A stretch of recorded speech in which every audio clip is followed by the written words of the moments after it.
AI మన జాబ్స్కి biggest డేంజరా? ఇప్పుడు చూద్దాం. ఇమాజిన్ చేయండి, మీరు ఆఫీస్కి వెళ్ళారు, సిస్టమ్ ఆన్ చేశారు, కానీ మీ వర్క్ ఆల్రెడీ కంప్లీట్ అయిపోయింది. మీరు చేసింది కాదు, ఒక మిషన్ చేసింది. నెక్స్ట్ డే మీ మేనేజర్ ఒక లైన్ చెప్తాడు, we don't need you anymore, AI సరిపోతుంది అని. ఇది ఫ్యూచరా లేక ఆల్రెడీ స్టార్ట్ అయిపోయిందా? ఇప్పుడు చూద్దాం. మన జాబ్స్కి బిగ్గెస్ట్ డేంజరా లేక మన బిగ్గెస్ట్ ఆపర్చునిటీయా? లాస్ట్ 2-3 ఇయర్స్లో జరిగింది హిస్టరీలో చాలా రేర్. ఏఐ సడన్గా ఎక్స్ప్లోషన్ లాగా వచ్చింది. ముందు ఏఐ అంటే జస్ట్ మూవీస్లో ఉంటుంది అని అనుకున్నాం, కానీ ఇప్పుడు అది ఆర్టికల్స్ రాయగలదు, ఇమేజెస్ క్రియేట్ చేయగలదు, సాంగ్స్ కంపోజ్ చేయగలదు, కోడ్ కూడా రాయగలదు.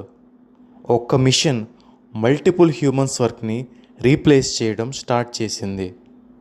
ఇది జస్ట్ బిగినింగ్ మాత్రమే. మీరు అనుకుంటున్నారు ఇదంతా ఫ్యూచర్లో జరుగుతుంది అని, కానీ ఇది ఇప్పుడే స్టార్ట్ అయింది. నేను కొన్ని ఎగ్జాంపుల్స్ చెప్తాను. చాలా కంపెనీస్లో ఇప్పుడే కస్టమర్ సపోర్ట్ని ఏఐతో రీప్లేస్ చేస్తున్నాయి. గ్రాఫిక్ డిజైనర్స్కి కాంపిటీషన్ పెరిగింది బికాస్ ఏఐ సెకండ్స్లో డిజైన్ క్రియేట్ చేస్తుంది. కంటెంట్ రైటర్స్ ఆర్టికల్స్ రాయడం కోసం ఏఐ యూస్ చేస్తున్నారు. క్వశ్చన్ ఏంటి అంటే, ఏఐ మనకి హెల్ప్ చేస్తుందా లేక మన ప్లేస్లో వర్క్ చేస్తుందా, అంటే మనని రీప్లేస్ చేస్తుందా? డేంజర్ జోన్లో ఉన్న జాబ్స్, లెట్స్ బీ హానెస్ట్. కొన్ని జాబ్స్కి ఏఐ డైరెక్ట్ థ్రెట్. ఏంటంటే అవి data entry, call centre, basic accounting, simple editing. ఎందుకంటే ఈ జాబ్స్ రిపిటేటివ్, రూల్స్ బేస్డ్, ఏఐకి పర్ఫెక్ట్గా సెట్ అవుతాయి. మీరు ఏ కేటగిరీలో ఉంటే చేంజ్ కంపల్సరీ అనుకోవచ్చు.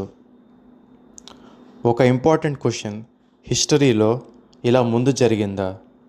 ఎస్. Industrial revolution story. మెషిన్లు వచ్చినప్పుడు జనాలు ఫియర్ అయ్యారా? ఎస్.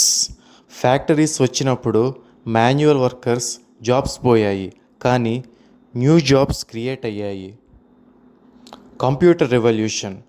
కంప్యూటర్ వచ్చినప్పుడు type writer jobs almost disappear అయ్యాయి, కానీ ఐటీ ఇండస్ట్రీ క్రియేట్ అయింది. టెక్నాలజీ జాబ్స్ని డిస్ట్రాయ్ చేయదు, కానీ జాబ్స్ని ట్రాన్స్ఫార్మ్ చేస్తుంది. ఏఐ కూడా అలాంటిదే. ఫ్యూచర్లో 2 టైప్స్ ఆఫ్ పీపుల్ ఉంటారు. లూజర్స్ అంటే ఏఐని ఇగ్నోర్ చేసేవాళ్ళు, న్యూ స్కిల్స్ నేర్చుకోలేకపోయిన వాళ్ళు.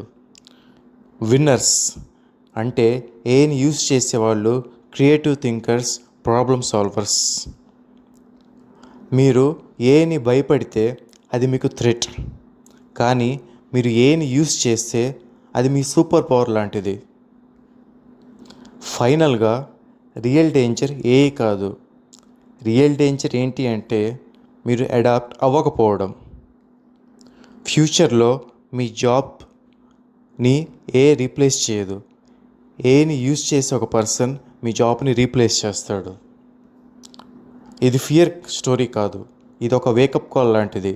మీరు ఈరోజు స్టార్ట్ చేస్తే ఫ్యూచర్లో మీరు సేఫ్ కాదు, పవర్ఫుల్ అవుతారు. మీరు ఏమనుకుంటున్నారు? మన జాబ్స్కి డేంజరా లేక బిగ్గెస్ట్ ఆపర్చునిటీయా? కామెంట్స్లో చెప్పండి. మళ్ళీ కలుద్దాం.